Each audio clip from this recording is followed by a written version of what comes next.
Yeah, man, people, I will say freestyle session, dance on for me, we need that and follow. I will say Oppra T, alongside Liberty. I will say freestyle session. You're my DJ, I'm my father, I'm my king. Your DJ told me, I play it.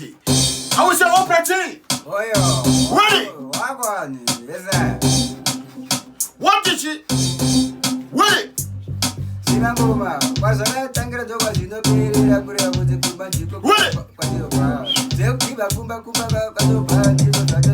What did she?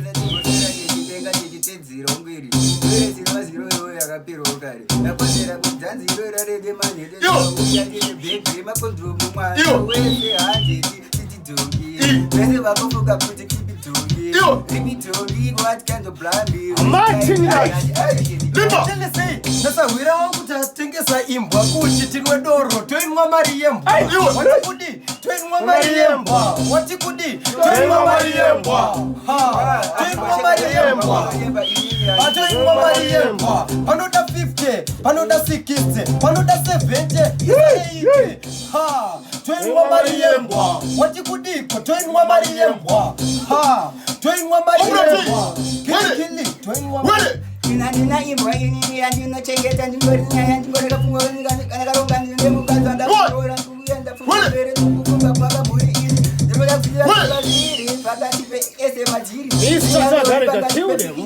Also that's so funny. Ndana pamwe cheta pana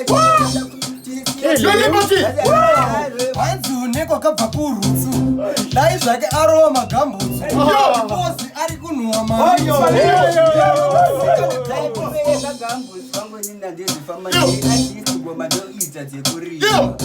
Nationally, yes, and I don't know what waunotikira vachale 16 mapombi vaunoziya kuti vamuri atori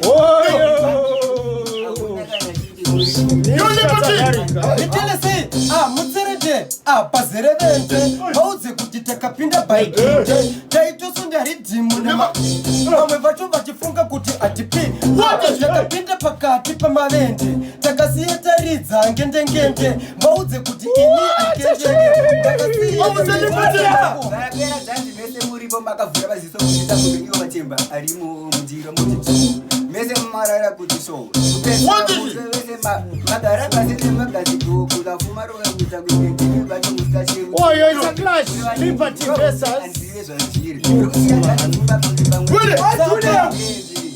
inzwa mafanami unenge wakapenga mafanami kumangoma kudi dzungu mafanami pepa nepeni nyora mafanami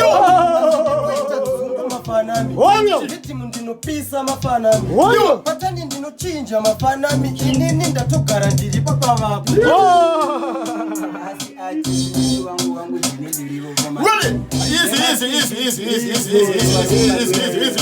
Easy, daddy, easy. Azizima, avana kubhadhara.